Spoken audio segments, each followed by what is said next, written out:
اور اگر اس پہ بات کریں تو آپ کو پتہ ہے آج کل انصاف کے کیا تقاضے ہیں. یعنی اگر کوئی انصاف لینے جاتا ہے اور سالوں اس کے کیس بیچارے کے چلتے رہتے ہیں اور 10 سال 20 سال کچہریوں کے اندر. نہیں سر 20 سال نہیں، اگلی نسل. ہاں تو وہ بیچاروں کا انصاف نہیں مل پاتا. تو وہ سچویشن اس وقت واقعی بہت سارے آپ جیسے اور دوسرے ساتھی اس پہ آواز اٹھاتے ہیں. اور اس کے ساتھ ساتھ جو تھانہ کلچر ہے جو ہماری پولیس ہے، ایسا نہیں میں کہوں گا کہ سارے پولیس والے خراب ہوتے ہیں، بہت سے اچھے لوگ بھی ہیں جن کی وجہ سے یہ دنیا بڑے بڑے فرشتہ صرف لوگ اچھے بھی لوگ ہوتے ہیں. لیکن ایک عام پرسیپشن جس طرح کا ہے کہ لوگ تھانے میں جاتے ہوئے ڈرتے ہیں اور کسی بھی قسم سے بات کرتے ہوئے ہوتے ہیں، ان کو مطلب وہ سپورٹ نہیں ملتی جیسے باہر ملکوں میں ملتی ہے. اور اس کی بنیادی وجہ یہ ہے کہ وہ ہمارا ڈھانچہ اس طرح کا ہے اور اس طرح کی سوسائٹی میں ان کا خوف اس طرح کا ہے کہ ان کو پتہ ہے یار لینے کے دینے یہاں پر پڑ جانے.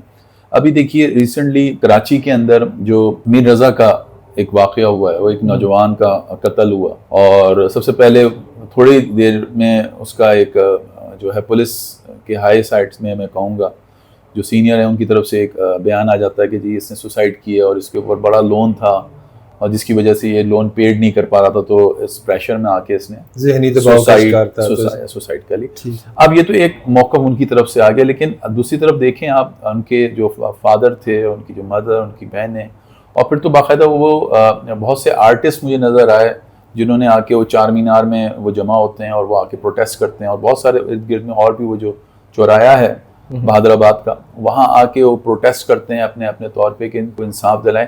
اور بہت سارے اور جو سوشل ایکٹیوسٹ ہیں جیسے وہ جبران ناصر وہ فرنٹ پہ آ رہے تھے اور دوسرے اور ساتھی بھی، تو انہوں نے یہ چیز کہیں حد تک آگے پرسو کیے کہ اب یہاں پر یہ سلسلہ جو خودکشی کا تھا اس سے زیادہ قتل کا ہو رہا ہے. کیونکہ جب ایک دفعہ دوبارہ سے اس کی قبر کشائی کی گئی اور اس بچے کا جو پوسٹ مارٹم وغیرہ ہوا تو اس کے اندر بہت عجیب و غریب قسم کے انکشافات ہوئے. جیسے کہ اس لڑکے کو، بہت نوجوان بچہ تھا، مجھے تو بڑی تکلیف ہوتی ہے، ظاہر سی بات ہے، اس کو پیچھے سے گولی ماری گئی اور اس کا چہرہ مسخ کرنے کے لیے کوشش کی گئی جس پہ تیزاب ویزاب بھی ڈالا گیا اس بچے کے اوپر، کچھ ایسڈ بھی پلایا گیا جس کی وجہ سے اس کی حالت اس طرح سے ہوئی اور بہت ساری اس کی ہڈیاں ٹوٹی ہوئی تھیں جس سے یہ پتہ چلتا ہے کہ اس کو مرنے سے پہلے تشدد کیا گیا. تو اب یہ بڑا انفارچونیٹ ہوتا ہے ان پیرنٹس کے لیے کہ اس طرح کی اگر موت ایک گھر کے اندر آ جاتی ہے تو سمجھ لیں پورا کا پورا خاندان گھرانہ جو ہے وہ سمجھ لیں ایک اذیت کا شکار ہو جاتا ہے. تو میں بالکل چاہوں گا جس طرح سے آپ نے بھی ایک بات بتائی پولیس کے حوالے سے، تو یہ بالکل ہونا چاہیے، اویئرنیس دینا چاہیے لوگوں کے اندر. اور چاہے آپ کو لوگ اس چیز میں سپورٹ کریں نہ کریں، لیکن ایک حق چیز کے لیے لوگوں کا آواز بننا چاہیے. اچھا سر، اب بعض اوقات اب یہ پرسیپشن بتائی جاتی ہے یا بنائی جاتی ہے کہ یہ یوٹیوبر ہے، اس کا صحافت سے کیا لینا دینا. اور دوسرا یہ کہ ظاہر ہے یوٹیوبر بھی اس معاشرے کا ذمہ دار شہری ہوتا ہے، لیکن دوسرا یہ بتائیے گا کہ سچ بولنا مشکل ہو گیا ہے، کیا کہیں گے کس حد تک؟ بہت بہت زیادہ مشکل ہو گیا اور بعض دفعہ سچ کی قیمت ادا کرنی پڑتی ہے. تو اگر صحیح بیان آپ کو یہاں رہنا ہے اور اس سوسائٹی میں رہنا تو پھر قیمت تو ادا کرنی پڑتی. لیکن اس بجائے اس کے کہ ریاست احسان مند ہوتی کہ ان کے حصے کا کام بھی بعض لوگ کر رہے ہیں، لیکن ان کو روکنا اور اپنی مرضی کا نیریٹو بلڈ کرنے کے لیے وہ مجبور کرنا، کیا کہیں گے؟ دیکھیں اب جب تک کہ میں نے آپ کو بتایا نا سزا جزا کا قانون جب تک ہماری سوسائٹی میں ہمارے ملک میں ڈیولپ نہیں ہوگا، انفارچونیٹ ہے کہ اس ملک میں نہیں ہے اس طریقے سے. ایک انصاف جو غریب کو ہے وہ انصاف جو امیر کو ملتا ہے اس میں فرق ہے، بنیادی فرق ہے.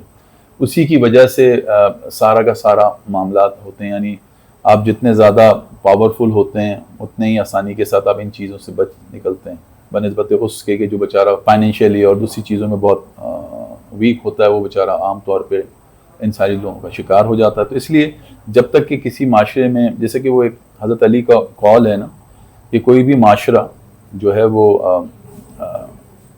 کفر پہ تو قائم، کفر کا معاشرہ قائم رہ سکتا ہے لیکن ظلم کا نہیں. تو بس سارا لب لباب میں نٹ شیل میں کہوں تو یہی ہے.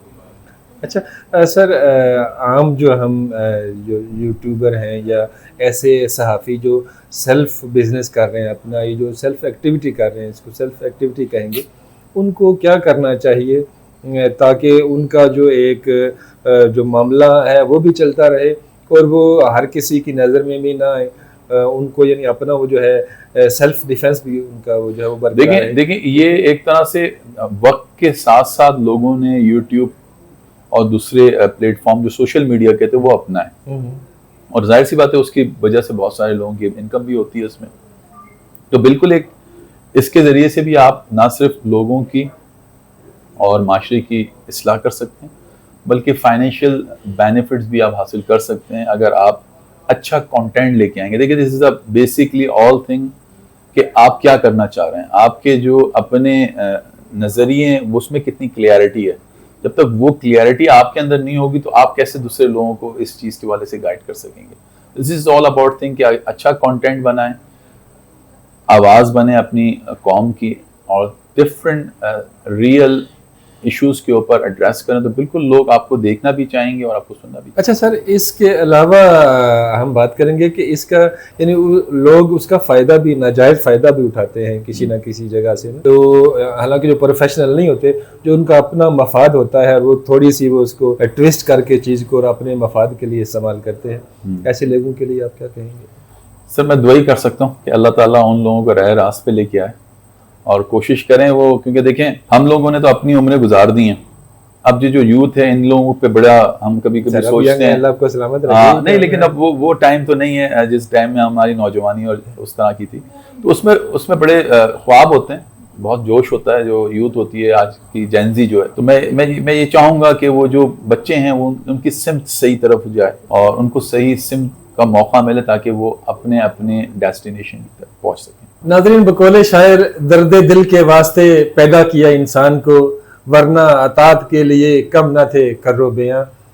جناب علی اختر خان صاحب میرے ساتھ مہمان تھے. آج کا پروگرام آپ کو کیسا لگا؟ اپنی رائے سے ضرور آگاہ کیجیے گا. اپنا بہت سا خیال رکھیے گا. پاکستان زندہ باد.